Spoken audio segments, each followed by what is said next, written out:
Salut tout le monde, aujourd'hui on va essayer de régler un problème.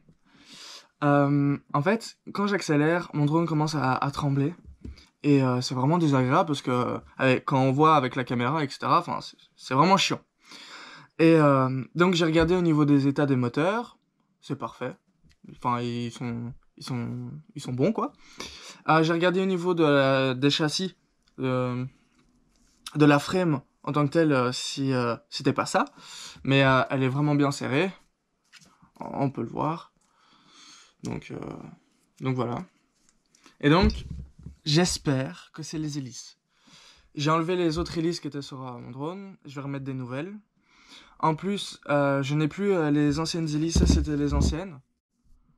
Je sais pas si on le voit. Ça c'était les anciennes. Et un pote m'a donné des nouvelles. J'en recommandais, mais c'est juste que j'ai pas eu le temps pour l'instant. C'est celle-ci. Et elles sont stylées parce qu'on dirait qu'elles rendent plus agressif le drone. Enfin, je vous prends, hop. Car en gros, elles sont vraiment arquées comparé à l'autre.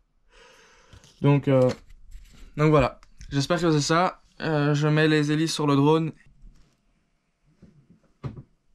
Let's go pour le vol!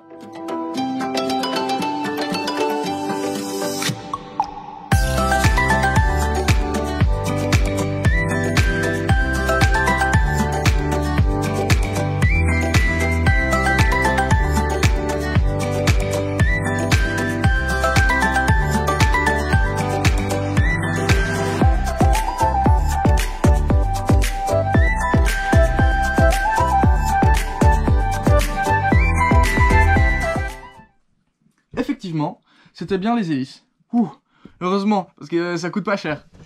Ce que j'ai pu tester sur ces hélices, j'étais vraiment choqué, c'est au niveau de la stabilité du drone est vraiment mieux.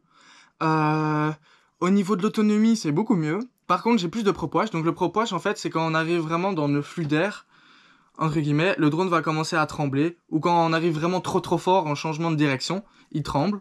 Ça, c'est du propwash. Et aussi, au niveau de la poussée, j'ai moins de poussée. Donc j'ai moins d'accélération. Et j'ai dû me renseigner pour voir si je disais des conneries ou pas. Et sur les vidéos YouTube, mais ils donnent des chiffres savants et tout, et c'est vite chiant, donc je préférais demander à Léopold. Normalement, vous voyez souvent Léopold dans mes vidéos. Lui, c'est un as du drone et du pilotage, c'est un truc de ouf. Et il m'a un peu expliqué des choses à savoir en tant que, pas débutant, mais à savoir choisir ses hélices, etc. Et quand j'ai compris ça, j'étais en mode... Oh, magie. En fait, au plus l'hélice est grande, au mieux on aura de stabilité. Ici, avant j'étais en 50. Ici, je suis en 51 au niveau de la longueur. Et j'ai beaucoup plus de stabilité. Et aussi, un truc à savoir, c'est que au niveau, on appelle ça du pitch, mais de ce que j'ai pu lire, etc., c'est simplement au niveau de l'inclinaison des palmes. Au plus c'est grand l'inclinaison, au plus le drone va accélérer.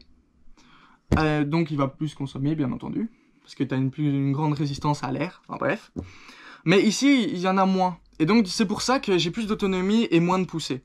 Voilà. En règle générale, je vais pas aller plus loin parce que ça dépend aussi au niveau des configs du drone, ça dépend qu'on est en 4S ou en 6S, du pilotage, enfin il y a plein de choses qu'il m'a expliqué et pour un peu comprendre comment la réactivité des drones, etc. en fonction des hélices, j'ai commandé 3 paires différentes d'hélices que je pourrais faire une vidéo un peu de test. Et j'aimerais bien que Léopold et Alex, il a son 5 pouces, va le tester en même temps que moi et bien sûr filmer pour voir les réactions et voir les points positifs et points négatifs.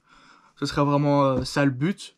Comme ça, s'il y a des débutants qui regardent ma vidéo, bah, au moins ce sera plus explicite et au moins on pourra voir les différences au lieu des blabla. Enfin, c'est vite chiant quoi.